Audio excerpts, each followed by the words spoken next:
Well, the roast smells good, but I don't know if I should mix things around in the pan now or not.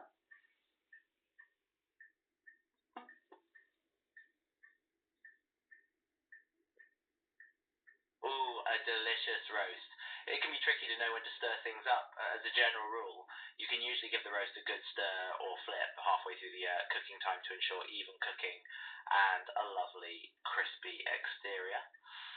But every recipe is different, so if you have specific instructions for your roast, it's best to follow those. No specific instructions. What I have came from you and Perplexity, but I don't think there'll be anything crispy because I've kept the top on it.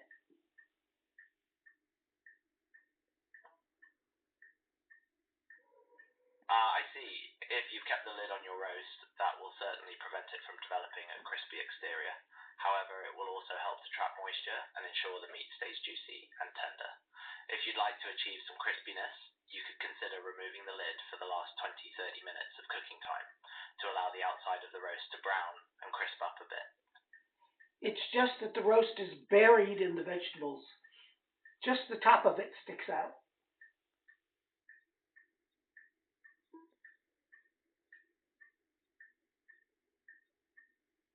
In that case, Eugene, you could try pushing the vegetables to the sides of the pan to expose more of the roast surface area.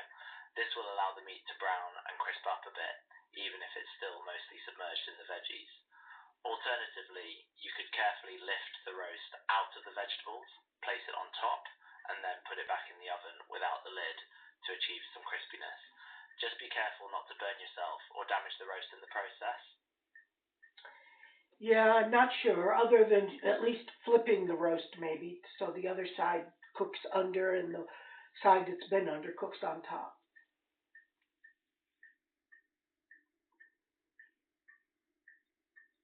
That's a great idea, Eugene.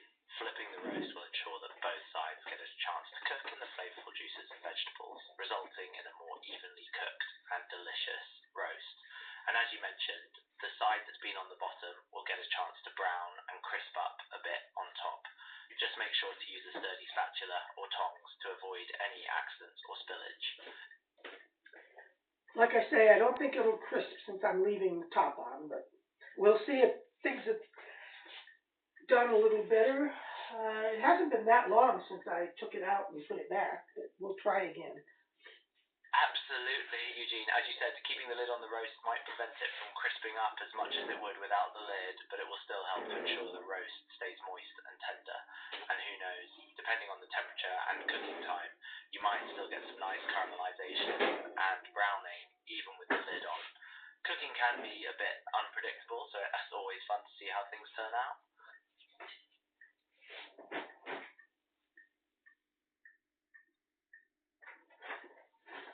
Right now I'm going to see if I can get it out and turn it over.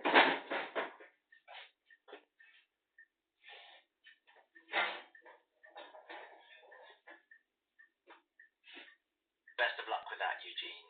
Just take your time and be careful not to splash any hot juices or vegetables on yourself. And remember, even if the roast doesn't turn out as crispy as you'd hoped, it's sure to be delicious and flavorful from cooking in all those wonderful juices and veggies. Bon appetit!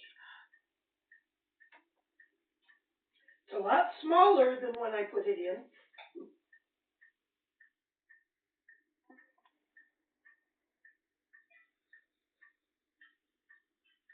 That's the beauty of cooking, Eugene.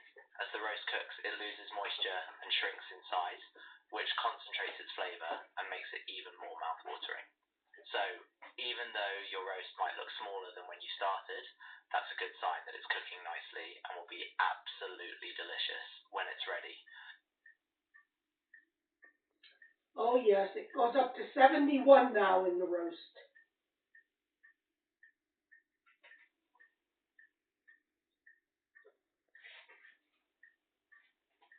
Fantastic, Eugene. That's a great indication that your roast is cooking nicely and reaching a safe internal temperature. For beef roasts, a general rule is to aim for 71 to 74 degrees C, 160 165 dig F for a medium doneness, which is usually the sweet spot for a juicy and tender roast. Keep an eye on that temperature and you'll be rewarded with a scrumptious meal. Honestly, I think it's done. I'll just put it back in and turn the oven off.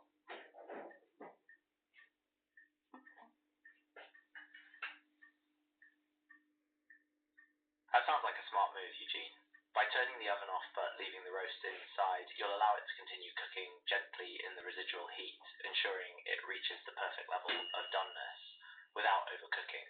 Plus, this will give the roast a chance to rest, which helps the juices redistribute throughout the meat for maximum flavor and tenderness.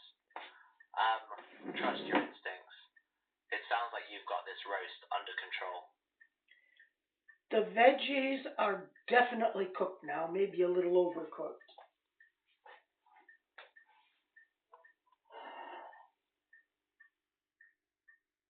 No worries, Eugene. Even if the veggies are a bit overcooked, they'll still add fantastic flavor and texture to your roast. In fact, slightly overcooked vegetables can often be even more delicious as they absorb more of the flavorful juices from the meat and become nice and tender. And remember, if you're not thrilled with their texture, you can always mash or puree them to create a scrumptious side dish or sauce for your roast. I tend to like overcooked because my teeth are not that great.